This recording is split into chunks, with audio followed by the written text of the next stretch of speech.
नमस्कार मंडळी. सारस्वत कनेक्ट या चॅनलतर्फे सारस्वत रत्न ही सिरीज आज आपण चालू करणार आहोत. आजच्या पहिल्या एपिसोडमध्ये माझ्याबरोबर आहेत NGF म्हणजे नूतन गुळगुळे फाउंडेशनच्या संस्थापिका श्रीमती नूतनताई गुळगुळे. नमस्कार. चॅरिटी बिगिन्स ॲट होम ही केवळ उक्तीच नाही, तर ह्यांनी ती आपली जीवनशैली बनवलेली आहे. गेली 25 पेक्षा अधिक वर्ष नूतनताई दिव्यांगजनांसाठी काम करत आहेत. स्वतःच्या अनुभवातून या मुलांसाठी काय करता येईल हे त्यांनी नुसतंच सांगितलं नाही, तर प्रत्यक्ष करून आणि अंमलात आणून आपल्यासाठी एक नवा पायंडाच रचलेला आहे. इतकंच काय, तर दिव्यांग मुलांच्या आई वडिलांना एक प्रश्न वारंवार पडत असतो, आपल्यानंतर आपल्या मुलाचं कसं होणार, त्याचं कोण करणार. पण ह्या प्रश्नावर देखील नूतनताईंनी एक उपाय शोधून काढलेला आहे. याबद्दल आपण आपल्या मुलाखतीत ऐकणारच आहोत. तोपर्यंत त्यांच्याबद्दल छोटीशी ओळख मी करून देते.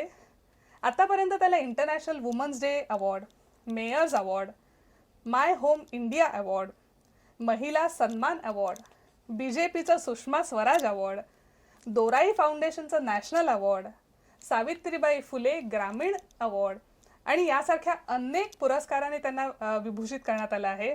नूतनताई, आपलं या सारस्वत कनेक्ट चॅनलवरती खूप खूप स्वागत.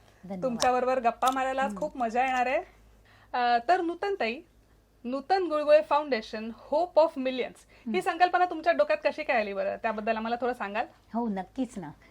नूतन गुळगुळे फाउंडेशनची स्थापना 2014 साली झाली. तुम्हाला माहीत आहे तसंच आमचा मुलगा पुष्कर हा 65% हँडिकॅप आहे. तो सेरेब्रल पाल्सी आहे.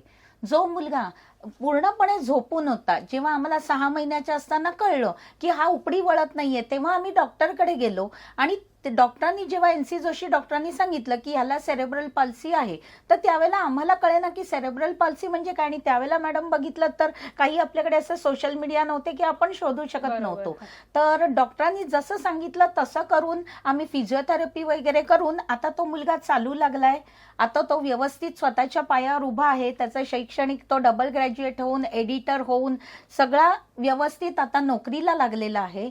तर हे करताना आम्हाला बरेचसे अनुभव आले की शाळेत असताना पहिली गोष्ट म्हणजे तुम्ही म्हणाल तर शाळेत ह्या मुलांना नॉर्मल शाळेत या ऍडमिशनच मिळत नाहीत. आता इन्क्लुझिव्ह सिस्टीम आली आहे, पण त्या 25 वर्षापूर्वी ही इन्क्लुझिव्ह सिस्टीम नव्हती, त्यामुळे याला शाळेतच घेईनात. शाळेत ऍडमिशन झाली तर 9वीत ना 10वीत जाताना असं होतं की 10वीत मुलांना सगळ्या पास करायचं, 100% रिझल्ट लागण्यासाठी ते काय करतात, 9वीतच या मुलांना नापास करून ठेवतात. तिथेही फाईट करावी लागली. ते झाल्यानंतर मग तेव्हा इतर पालकांशी संबंध येतो, त्यांच्याशी बोलणं व्हायचं, डिपार्टमेंटशी बोलणं व्हायचं. असं करत करत कॉलेजला गेला. कॉलेजमध्येही तेच की 11वी 12वी, आता तुम्हाला माहीत असेल त्याप्रमाणे की 8वी 9वी 10वीला या मुलांना स्पेशल सायन्स असतं किंवा लोअर मॅथ्स असतं.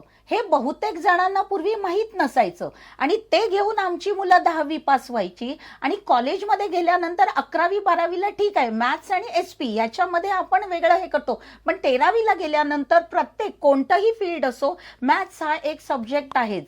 त्यावेळेला ही मुलं मागे पडतात कारण त्यांचं लोअर मॅथ्स झालेलं असतं. ते कुठेतरी अजून शैक्षणिक दृष्ट्या बदल होणं हे जरुरीचं आहे. तर अशा वेळेला या पालकांशी संबंधाला हे झालं. त्यावेळेला आम्हाला असं वाटलं की असं नुसतंच आपण हे करणं म्हणजे सल्ले देणं, त्याच्यापेक्षा का नाही आपण फाउंडेशनची स्थापना करू. आणि ते करता करता म्हणजे बरेचसे अनुभव वेगवेगळ्या क्षेत्रामुळे आल्यामुळे आम्ही फाउंडेशनची स्थापना केली. अच्छा, म्हणजे आपण बिंदूपासून परिघापर्यंत प्रवास जो म्हणतो तसा तुमचा आहे. होय होय. आता सामाजिक काम म्हटलं की तिथं अडथळ्यांची शर्यत असते, जणू काही लष्कराच्या भाकऱ्याच असतात. काहीही करा त्याला प्रतिसाद पडसाद हे उमटतच असतात. होय होय. तर तुमच्या देखील या वाटचालीमध्ये असे काही अनुभव तुम्हाला आलेले असतीलच. चांगलेच अनुभव आले. तर हे अडथळे तुम्ही कसे पार केले, त्या प्रेरणादायी प्रवासाबद्दल आमच्या प्रेक्षकांना काही सांगा. नक्कीच नक्कीच. हो ना. पहिली गोष्ट म्हणजे आता मी माझ्या मुलाला इथपर्यंत आणून आमच्या मुलाला उभं केलं. मग आता तू शांत बस, हे आधी पहिलं सांगितलं जातं की तुझ्या मुलाचं झालं ना, कशाला तू हे फाउंडेशन आणि करून कशाला आता इतकी वर्ष त्रास सोसलास, तर आता शांतपणे घरात बस, हे पहिलं.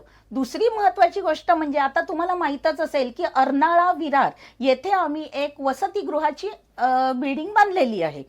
ते करताना सुद्धा असं झालं की आम्ही बंगला होता, बंगला तोडून आम्ही त्याचं पुढे एक्सपान्शन करून आम्ही ही वसतिगृहाची इमारत बांधली. तर आम्हाला लोक तेच सांगतात, अहो आजूबाजूला रिसॉर्ट्स आहेत, कशाला या भानगडीत पडताय, त्याच्यापेक्षा तो रिसॉर्टवाल्यांना द्या, तुम्हाला काहीतरी पैसे तरी मिळतील. पण आमचं माइंड सेट होतं की आम्ही पैशासाठी हे करत नाही आहोत, आणि पहिल्यापासून अशी इच्छा होती की आमच्या मुलांना जो त्रास झाला तो इतर मुलांना त्रास होऊ नये, किंवा त्याच्या पालकांनी काहीतरी शिकावं, त्यांना काहीतरी उपयोग व्हावा, म्हणून आम्ही हीच इमारत बांधण्याचं ठरवलं. तर त्यावेळेला हे बरेच अनुभव आले आम्हाला की लोक नको नको म्हणत होते, पण आम्ही कार्य पुढे नेलं. म्हणजे मला वाटतं अर्जुनाने कसं त्या हो. पक्षाच्या डोळ्याचा वेध घेतला तेव्हा त्याला आजूबाजूचं काही दिसत नव्हतं, तसंच तुम्ही तसंच. सगळ्यांचे होय. ऐकावे जनाचे आणि करावे करावे मनाचे मनाचे. असं केलं. हो हो. नूतनताई, आजकाल समाजाचे आराखडे खूपच बदललेले आहेत. आधी आपण असं म्हणायचो 12-13 वर्ष फरक असेल तर एक पिढीचा फरक पडला असं आपण म्हणायचो. पण आजकाल बघताना 4 किंवा 5 वर्षातच ती आधीची पिढी झाली असं आपल्याला ऐकायला येतं. बरोबर. तर तुमच्या कार्यक्षेत्राच्या संदर्भात समाज कसा काय बदललाय, किंवा समाजाची ह्या दिव्यांग मुलांकडे बघण्याची दृष्टी बदललीये, म्हणजे कशी झाली, काय झाली, ह्याबद्दल थोडं तुम्ही सांगाल? हो ना, जरूर. आता ह्याच्यात 2 मुद्दे येतात. पहिला मुद्दा म्हणजे तुम्ही पिढी बदलली म्हणता, तर पिढी बदलताना जी मानसिक दृष्ट्या दिव्यांग मुलं आहेत, म्हणजे आम्ही त्यांना MR म्हणतो, मेंटली रिटार्ड आहेत, त्यांच्यात खरी पिढी बदलली असं म्हणता येणार नाही. कारण का, त्यांची बुद्धिमत्ता तेवढीच असते. तो जरी 35-36 वर्षाचा हो किंवा 40 वर्ष हो, त्याची 5 वर्षाची बुद्धिमत्ता ती तेवढीच राहते, त्याच्यात बदलली जात नाही. पण समाजाचं म्हणाल तर समाज अजूनही त्यांच्याकडे वाईट दृष्टीनेच बघतो, तो चांगल्या दृष्टीने बघत नाही, आपल्यात सामावून घेत नाही, अजून तू वेगळा आहेस हेच ते दाखवलं जातं. पण तसंही बघायला गेलं तर आता मुंबई सारख्या शहरात ठीक आहे, आता नवीन शाळा झाल्या आहेत, सरकारी योजना नवीन नवीन आलेल्या आहेत, कॉलेजमध्ये ऍडमिशन मिळते, त्यामुळे या मुलांना सामावलं जातं. पण तरीही जर पालकच आपल्या सुदृढ मुलांना जर सांगत नसतील की बाबा तो दिव्यांग आहे, तो का झाला आहे, तर त्याच्याकडे जरा मदत तरी कर, निदान आपण काय करू नकोस तर त्रास तरी देऊ नकोस. पण ते न करता मुलं ही अजूनही त्रास देतात, जी पूर्वीपासून चालत आलेल्या आहेत, अजूनही बदल झालेला नाही.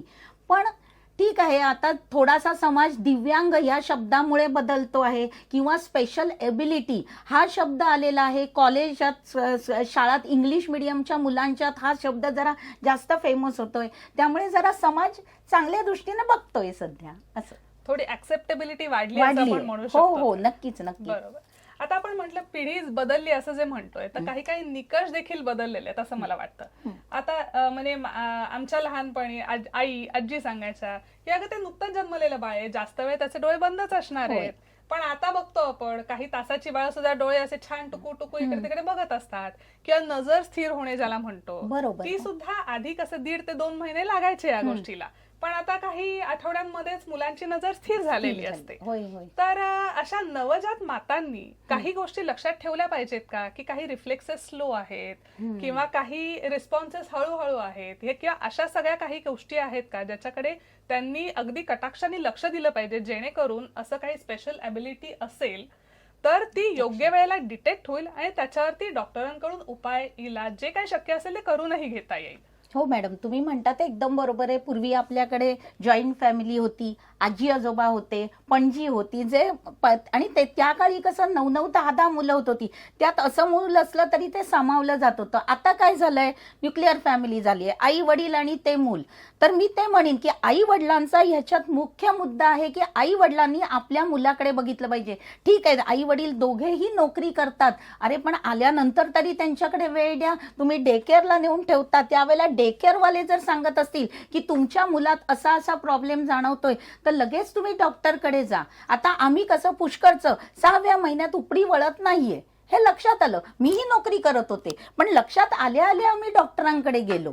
तसं तुम्ही डॉक्टरांकडे जा. हल्ली फॅमिली डॉक्टर ही कन्सेप्ट जरा गेलेली आहे, पण आपला एक फॅमिली डॉक्टर असावा, किंवा आपण जिथे ज्या हॉस्पिटलमध्ये बाळाचा जन्म झालाय तिथे पेडियाट्रिक असतात, त्यांच्याकडे जावं आणि त्यांनी त्या बाळाबद्दल माहिती द्यावी की बाबा माझ्या मुलात असा असा फरक जाणवतोय, तर काय करावं. हे तुम्ही जर उशिराने केलं, कोणतंही मूल हे 6 वर्षापर्यंत त्याच्या वर्षात बदल घडला जातो, 6 वर्षानंतर बदल घडणं खूप कठीण होतं आणि बरेचसे पालक 2-3 वर्षानंतर त्यांच्यावर लक्षात येतं, दररोजच्या नॉर्मल शाळेत घालतात, हे करतात, बघतच नाहीत पालक. आणि नंतर मग जेव्हा शाळा सांगते की अहो तुमचं स्पेशल चाइल्ड आहे, आता नवीन ह्याच्याप्रमाणे कसं झालं की शाळेतच काउन्सिलर असतो, तो काउन्सिलर शाळेतले टीचर काउन्सिलरला सांगतात, मग काउन्सिलर पालकांना सांगतात. अरे मग पालक काय झोपलेत का? पालकांना स्वतःचं मूल घरी कसं वागतं हे बदल कळत नाहीत का? तो चिडतो, ठीक आहे, मर्यादेपर्यंत तो चिडेल, पण चिडणं हे जर अवास्तव झालं, टीव्ही फोडणं हे ते झालं, तर तुम्ही डॉक्टरांकडे धाव घ्या, डॉक्टरांना विचारा.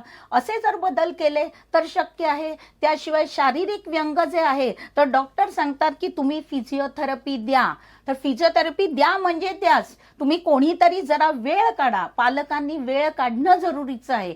ते काढून जर केलं तर तुमच्या शारीरिक व्यंगावर तुम्ही मात करू शकता. ते मुलगा 100% बरं होणार नाही, पण निदान 50%च्या वर तरी चांगलं होईल. याची पालकांनी जर अवेअरनेस असेल, पालिकांनी काळजी घेतली तरच हे शक्य आहे. तर आमच्या अर्नाळा गावात एक लहान मूल आहे जे जन्मता मस्क्युलर डिस्ट्रॉफी या आजाराने, म्हणजे ते बहुविकलांग ह्याच्यातच येतं, मस्क्युलर डिस्ट्रॉफी या आजाराने ते आहे. त्यांना डॉक्टरांनी सांगितलं की हे मूल 2 महिन्यातच जाईल. पण ते जेव्हा आमच्याकडे आले त्यावेळेला आमच्याकडे आता ह्या क्षेत्रात असल्यामुळे बरेचसे डॉक्टर आणि ओळखीचे आहेत, तर त्यांच्याकडे आम्ही पाठवलं. डॉक्टरांच्या सल्ल्याने ते गेले. आज ते मूल 3 वर्षाचं आहे. जर तो आई वडिलांनी जर मी सांगितलं तसं डॉक्टरांकडे गेले, त्यांचा सल्ला मानला, तर असं मूल पटकन जात नाही. त्याच्यावर आता इतकं अत्याधुनिक मेडिकल सायन्स झालेलं आहे की त्याच्यावर उपचार निघालेले आहेत. तर पालकांनी कृपया डॉक्टरांच्या सल्ल्याने वागावे. खरंय, अगदी खरंय. पालकांनी सजग असणं हे जेवढं आवश्यक आहे तेवढंच मला वाटतं डॉक्टरांची रेग्युलर फॉलोअप, त्यांच्याशी कन्सल्टेशन हे सुद्धा पालकांनी केलं पाहिजे. जसं नूतनताई म्हणाल्या की जवळजवळ 50 ते 60% अधिक ही मुलं नॉर्मल लाईफ जगू शकतात, आणि ते खरंच खूप महत्वाचं आहे. कारण नंतर मग पालकांना जाऊन पुढे असा प्रश्न येत नाही की बाबा माझ्या नंतर माझ्या मुलाचं कोण बघणार. तुम्ही त्यांना स्वतःच आधी स्वयंसिद्ध केलं बहुतांशी तर मग हा प्रश्न उरणार नाही किंवा खूप कमी उरेल असं आपण म्हणूया. तर नूतनताई, आता आपण आपल्या संस्थेच्या कार्याकडे थोडं वळूया. ह्या अशा दिव्यांग मुलांसाठी आपण त्यांना स्वावलंबी करण्याकरता काय काय उपक्रम करतो, किंवा त्यांच्या ह्या मुलांमध्ये मी असं ऐकलंय की विशेष कलागुण असतात सुप्त अवस्थेत, त्यांना आपण प्रेरणा दिली किंवा त्यांना वाव दिला किंवा त्यांना डेव्हलप केलं तर त्यांच्यासाठी खूप साऱ्या संधी उपलब्ध होतील. आणि ह्याच बरोबर आता आपण जसं म्हटलं तसं पालकांना समुपदेशन किंवा काउन्सिलिंग हे खूप महत्वाचं फॅक्टर याच्यामध्ये किंवा क्रुशल ज्याला आपण म्हणतो तसं आहे. तर ह्याबद्दल आपण आपल्या प्रेक्षकांना सांगा ना. नक्कीच सांगेन की आत्ता आम्ही म्हटलं तसं अर्नाळा विरार येथे आमचं सेंटर आहे. त्या सेंटरमध्ये सध्या आमचे वेगवेगळे उपक्रम या अपंग मुलांसाठीच चालतात. तर त्याच्यात असं आहे की आम्ही पहिला घेतला तो ब्लाइंड मुलं, जी अंध मुलं आहेत, टोटली ब्लाइंड आहेत, पार्शियली ब्लाइंड आहेत, त्या मुलांसाठी आपण हे जे ट्यूबलाईट लावतो किंवा टॉर्च मेकिंग, हे 12 प्रकारचे ट्यूबलाईट आणि टॉर्च दिवे शिकवण्याचं प्रशिक्षण केंद्र झालं, जे रेसिडेन्शियल होतं. तिथे राहून मुलांनी ऑल ओव्हर महाराष्ट्र आणि तेलंगणाचा सुद्धा एक मुलगा आलेला होता. त्यांनी येऊन इथे ते 12 प्रकारचे दिवे 45 दिवसाचं शिबिर होऊन ते शिकले. त्याचबरोबर दर शनिवार रविवार ब्लाइंड मुलांसाठी पाककृती म्हणजे पाकशास्त्र शिकवण्याचंही आम्ही शिबिर करतो, जिथे या मुलांसाठी वेगळी भांडी आणि घेतलेली आहेत की त्यांना प्रत्येकाला हात धरून गॅस कसा पेटवावा इथपासनं सगळं शिकवलं जातं. त्याच्यानंतर बाकीची मुलं म्हणाल तर MR मुलं जी आहेत त्यांच्यासाठी आपण वेगवेगळे उपक्रम, म्हणजे आम्ही कसं डे केअर सेंटर चालवतो, त्याच्यात आम्ही पहिले 2 तास आम्ही अभ्यास घेतो, म्हणजे अ आ इ पासनं सगळं ABCD सगळं, ज्यांना लिहायला जमतंय त्यांना लिहायला शिकवतो, नाहीतर चार्टवरचं वाचायला शिकवतो. त्याबरोबरच पणत्या बनवायच्या, रक्षाबंधनाच्या राख्या बनवायच्या, असं वेगवेगळं करू शकतो. जी लोक शिलाई करतात त्यांच्यासाठी फॅब्रिक ज्वेलरी हा सुद्धा एक, म्हणजे आपण कपड्याच्या तुकड्यांपासून ज्वेलरी बनवतो जो आपल्या कपड्यांना मॅचिंग असतो, ते सुद्धा करण्याचं प्रशिक्षण झालं. त्याशिवाय आता आम्हाला एका ट्रस्टने, म्हणजे आमच्याबरोबर विविध ट्रस्ट आणि फाउंडेशन जुडलेले आहेत, त्यांनी आम्ही असं ठरवलं की एकत्र येऊन आपण काहीतरी इथे स्वयंरोजगारासाठी करायचं. तर त्यांनी आम्हाला 9 मशीन्स दिलेली आहेत, शिलाई मशीन्स जी अद्यावत आहेत, ती मशीन्स दिलेली आहेत आणि आता आम्ही लवकरच शिलाईचं म्हणजे कापडी पिशव्या, झबली, टोपरी ह्याचं मोठ्या प्रमाणावर प्रोडक्शन चालू करणार आहोत. क्या बात आहे. एकमेका सहाय्य करू अवघे धरू सुपंथ, ह्याचं हे छान उदाहरण आपल्याला मिळालं नाही का? नूतनताई, तुम्ही मगाशी सांगत होतात की फिजिओथेरपी ही खूप महत्वाची आहे. तर फिजिओथेरपी हे मला वाटतं आपल्या मेडिकल टर्म्स किंवा टर्मिनॉलॉजीज मध्ये आजकाल मंडळींना माहीत असलेलं थेरपी आहे. पण आपल्या सनातन धर्मामध्ये योग हे खूप आधीपासून चालत आलेलं आहे. तर त्याचाही फायदा ह्या लोकांना, ह्या मंडळींना होत असेलच ना? तर त्याचा उपयोग आपण कशा पद्धतीने करून घेतो? योगाचा तर खूपच म्हणजे जबरदस्तच फायदे होतात. आधी आम्ही मुलांना तेच सांगतो, सकाळी झोपेतून उठल्यानंतर आपण जे कराग्रे वसते लक्ष्मी करतो, म्हणजे आधी सकाळी डाव्या कुशीवरनं उठून बसा, नमस्कार करा, हळूहळू डोळे उघडा, कराग्रे वसते लक्ष्मी म्हणा, त्याच्यानंतर ओम चॅन्टिंग करा. ओम चॅन्टिंग केल्यामुळे त्यांची स्पीच थेरपी, स्पीचमध्ये फरक पडतो. त्याच्यानंतर संस्कृत श्लोक म्हटल्यामुळे त्यांच्या स्पीचमध्ये फरक पडतो. तुम्ही योगाचं म्हणाल तर प्राणायाम आपण करू शकतो. नंतर आता बसून आपण योगा करू शकतो, हा नवीन प्रकार आलेला आहे. तर आमचे म्हणजे जी मुलं आमची व्हीलचेअरवर आहेत ते सुद्धा स्ट्रेचिंग आणि करू शकतात की. आणि या योगाचा असा हे होतो, फायदा होतोय की त्यामुळे त्यांचा मेंटल स्ट्रेस कमी होतोय, त्यांच्या सकारात्मकता येते, त्यांना काहीतरी उत्साह वाटतं की अरे आपण काहीतरी करू शकतो. नाही तर पूर्वी कसं असायचं, बसली आहेत बाबा तिकडे लांबनं बघतायत की कसा गेम चालू आहे. पण ह्या मुलांना जर योगा शिकवला, त्यांच्याकडनं जर व्यायाम करून गेले तर शारीरिक आणि मानसिक नक्कीच त्यांच्यात बदल होतात. आणि मला वाटतं त्यांचे रिफ्लेक्सेस वगैरे ह्या गोष्टी सुद्धा सुधारत बदलतात. असतात. म्हणजे दिव्यांग जनांमध्ये न्यूरोलॉजिकल इश्यूज किंवा ब्रेनचे जे कोऑर्डिनेशन असतं तो मोठा प्रॉब्लेम असतो, रादर तो मेजर प्रॉब्लेम असतो. आणि तुम्ही जे सांगताय ते थेरपीज प्लस योगा ह्या सगळ्यांनी त्यांचे ते रिफ्लेक्सेसही सुधारतात आणि त्यांना फायदाच होतो नक्कीच. बरं, आपल्या ह्या दिव्यांगजनांचा जे आपण उपक्रम घेता, तर त्याच्यामध्ये सरकारचा आपल्याला कसा पाठिंबा आहे? काही योजना, काही सवलती असं काही आहे का? किंवा या समाजातील आपल्या नागरिकांनी सुद्धा या कार्यात आपल्याला कसं काय सहकार्य करावं असं तुम्हाला वाटतं? आगामी काळामध्ये आपला NGF ट्रस्ट जो आहे त्याचे काय काय प्रकल्प आहेत याबद्दलही थोडी माहिती द्या ना. नक्कीच. आता सरकारी योजना म्हणाल तर आता खूप गेल्या 5 वर्षात सरकारी योजना खूप आलेल्या आहेत. साधी गोष्ट आहे की यांना उच्च शिक्षणासाठी शिष्यवृत्ती दिली जाते. त्याच्यानंतर आता दिव्यांग सहाय्यक पोर्टल नावाचं एक पोर्टल काढलेलं आहे. आता त्याला वर्ष झालं असेल. त्याच्यात जर तुम्ही आता मेन म्हणजे काय आहे की UDID कार्ड म्हणजे युनिक डिसॅबिलिटी कार्ड, जसं आपला आधार कार्ड आहे तसंच या दिव्यांग मुलांनी तिकडे जाऊन आपण लॉग इन करून सहाय्यक पोर्टलवर, दिव्यांग सहाय्यक पोर्टल ह्याच्यावर जाऊन आपलं नाव आणि नोंदवायचं, UDID कार्ड नंबर टाकायचा की आपल्याला किती % आपलं डिसॅबिलिटी दिलेली आहे त्याचं आपल्याला हे येतं आणि त्याच्याप्रमाणे आपल्याला आता सरकारी योजना एका क्लिकवर दिसतात. त्यामुळे आणि त्याशिवाय सरकारने आता पेन्शन योजना चालू केली आहे. त्याच्यात आपला 2,500चं पेन्शन येतं या मुलांना. स्वयंरोजगारासाठी विविध कर्ज योजना आहेत. त्याशिवाय व्हीलचेअर्स दिली जातात म्हणजे मुव्हेबिलिटीसाठी आणि झेरॉक्स मशीन्स दिली जातात. म्हणजे बरंचसं आता खूप गेल्या वर्षीपेक्षा खूप यावर्षी सुधारणा झालेली आहे आणि ही मुलं स्वयंरोजगार जास्तीत जास्त करू शकतात. आता मी तर म्हणेन की ग्रामीण भागात हे खूप आहे स्वयंरोजगाराचं. आता आमच्या अर्नाळ्या गावातच बघा, जे हाताने व्हीलचेअर चालवतात ते दुधाची एजन्सी आहे, त्यांच्याकडे गॅसची एजन्सी आहे. त्याशिवाय ती मुलं बोटीवर जातात. हे ग्रामीण भागात अजूनही होत आहे. पण सकारात्मक असतील तरच होऊ शकतं. जर नकारात्मक जर त्या मुलाच्या अंगात असेल तर ते मात्र घरीच बसलं जाईल. हे नक्कीच अगदी खरं आहे. पण हे मला वाटतं आपल्या सामान्य जनांच्या बाबतीतही अगदी खरंच आहे. त्यामुळे हा संदेश आपण खरंच खूप छान दिलाय प्रेक्षकांना.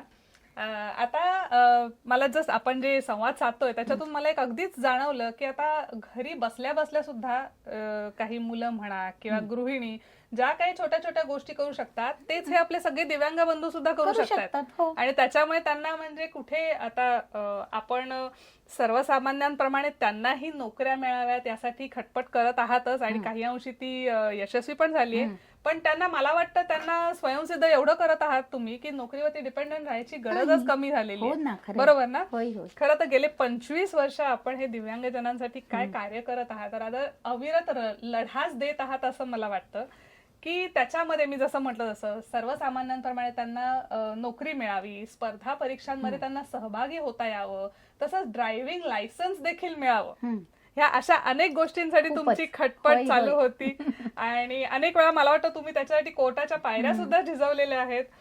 ह्याचा अर्थातच शारीरिक मानसिक सगळा त्रासही तुम्हाला झाला असणार आहे आणि त्यातूनही आज तुम्ही इतक्या खंबीर उभ्या आहात, ह्याचं खरंच खूप कौतुक आहे. आणि म्हणतो तसं सगळ्या ह्या मंडळींकरता तुम्ही आशेचा किरण बनून आहात. आणि आज अगदी खरं सांगू का, मी सारस्वत आहे ह्याचा परत एकदा मला पुन्हा अभिमान वाटतोय, कारण आज नूतनताईंची मला मुलाखत घ्यायची कारण संधी मी सुद्धा मिळाली आहे. सारस्वत आहे आणि मला अभिमान आहे.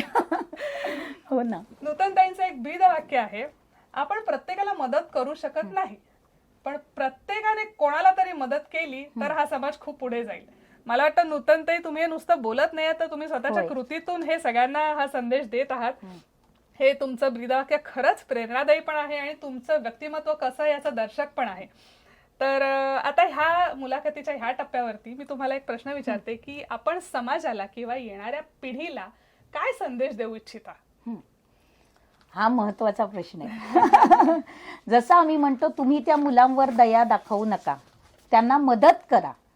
आणि त्याशिवाय मी तर म्हणेन की तुम्ही त्याच्यात आता इन्क्लुझिव्ह एज्युकेशन म्हणता ना, मग इन्क्लुझिव्ह करा ना त्यांना.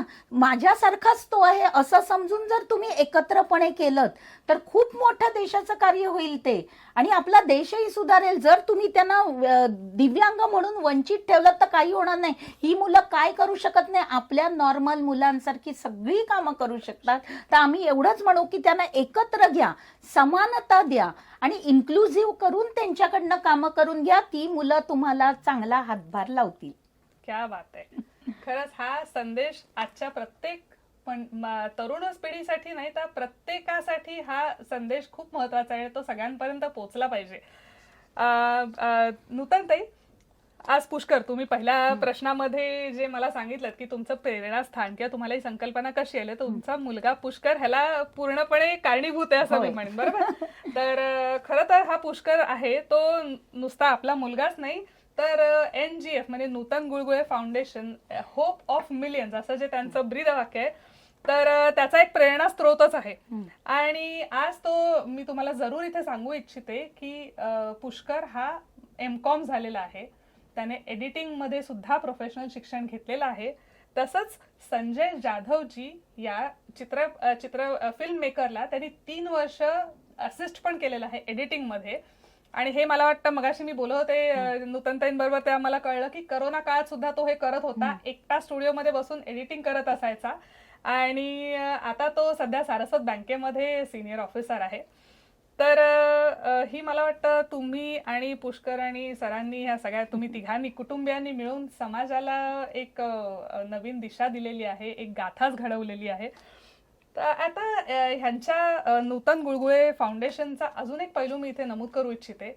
गेले 12 वर्ष NGF तर्फे काहीतरी खास कामगिरी केलेल्या किंवा काही कर्तृत्व दाखवलेल्या दिव्यांग मुलांना किंवा दिव्यांग जनांना पुरस्कार देत आहोत. आणि ध्येयपूर्ती आहे त्या पुरस्काराचा. आणि ह्या कार्यक्रमाला माननीय मोहन भागवतजी, उज्ज्वल निकमजी, माननीय भगतसिंग कोश्यारीजी, श्री अनिल काकोडकर, श्री गौतम ठाकूर, श्री हृदयनाथ मंगेशकर, सौ हिमांगी नाडकर्णी, श्री अजित कडकरे यासारख्या अनेक मातब्बर मंडळींचे आशीर्वाद लाभलेले आहेत. तर इथे मी आपल्या ह्या व्हिडिओमध्ये नूतन गुळगुळे फाउंडेशन ट्रस्टचे डिटेल्स देत आहे, तर तुम्ही जरूर बघा, त्यांच्या वेबसाईटवर जा. त्यांचं YouTube चॅनल सुद्धा खरंच खूप छान आहे, त्याच्यावरती खूप माहिती उपलब्ध आहे. त्यांचे विविध उपक्रम जे नूतनताईंनी सांगितले त्याच्याबद्दल छोटे छोटे व्हिडिओज क्लिप्स तुम्हाला भरपूर मिळतील. त्यामुळे तुम्ही त्या चॅनलला जरूर जा, लाईक सबस्क्राईबही करा, त्यामुळे तुम्हाला बरीच माहितीही मिळेल. आणि खरं सांगायचं तर आता त्यांनी वसतिगृहाचा एक प्रोजेक्ट हातात घेतलेला आहे. 2 मजल्याचं वसतिगृह त्यांचं आता आहे, पण त्याच्यामध्ये फक्त डे केअर सारखी फॅसिलिटी आता चालू आहे, जिकडे 15 मुलं आहेत ना नूतन, 15 मुलं आहेत तिकडे. पण त्यांना हे रेसिडेन्शियल हॉस्टेल करायचंय, त्यामुळे वरती बांधकाम करायचं आहे. मी पहिल्यांदाच मुलाखतीच्या सुरुवातीला जसं म्हटलं की दिव्यांग पालकांना ही खूप मोठी समस्या असते की आपल्या पुढे आपल्या मुलाचं काय होणार, पाल्याचं काय होणार. तर त्यासाठी उचललेली ही खूप महत्वाची स्टेप आहे आणि हा खूप महत्वाचा प्रोजेक्टही आहे. तर आज या व्हिडिओच्या माध्यमातून मी तुम्हा सगळ्यांना आवाहन करू इच्छिते की ह्या प्रोजेक्टसाठी खूप आर्थिक मदतीची गरज आहे. तर तुम्ही सढळ हाताने इथे मदत करा. डिटेल्स आपण तुमच्यापर्यंत नक्कीच पोहोचवूया. म्हणजे पेमेंट स्कॅनर वगैरे हे जे काय लागतील ते नक्कीच पोहोचवूया. आणि मला वाटतं ही आपल्या सगळ्यांसाठी एक सुवर्ण संधी आहे. हे जे डिव्हाइन कार्य चालू आहे नूतन गुळगुळे फाउंडेशन ट्रस्ट तर्फे, तर ह्या डिव्हाइन कार्याबरोबर जोडलं जाण्यासाठी मला वाटतं ही आपल्या सगळ्यांसाठी एक सुवर्ण संधीच आहे. तर त्याचा जरूर सगळ्यांनी लाभ घ्यावा असं मी आता इथे सांगू इच्छिते. आणि त्याच्याच बरोबर सारस्वत कनेक्ट नावाचा हा जो आपला चॅनल आहे ज्याच्यावर आता तुम्ही मुलाखत बघत आहात, तो देखील लाईक करा, शेअर करा, सबस्क्राईब करा. कारण आजची ही मुलाखत जी आहे आपली ती खरोखरच हजारो नाही, लाखो नाही, करोडोंपर्यंत पोहोचलीच पाहिजे, जेणेकरून सगळे लोक अवेअर असतील की काय आहे, कसं आहे, आपल्याला काय माहीत असणं गरजेचं आहे. जसं नूतनताईंनी आता ही सगळी माहिती आपल्याला दिली आहे. तर त्याहीसाठी तुम्ही हा चॅनल लाईक करा, सबस्क्राईब करा, शेअर करा आणि हा व्हिडिओ जास्तीत जास्त लोकांपर्यंत पोहोचवण्यासाठी आमची नक्की मदत करा. नूतनताई, आज तुम्ही आमच्या इथे या प्लॅटफॉर्मवरती आलात. तुमच्याबरोबर गप्पा मारताना मला पण खूप मजा आली. आय होप तुम्ही पण एन्जॉय केला असेल. आणि आमच्या चॅनल तर्फेही तुम्हाला छोटीशी भेट. धन्यवाद. Thank you very much. नमस्कार. धन्यवाद. धन्यवाद.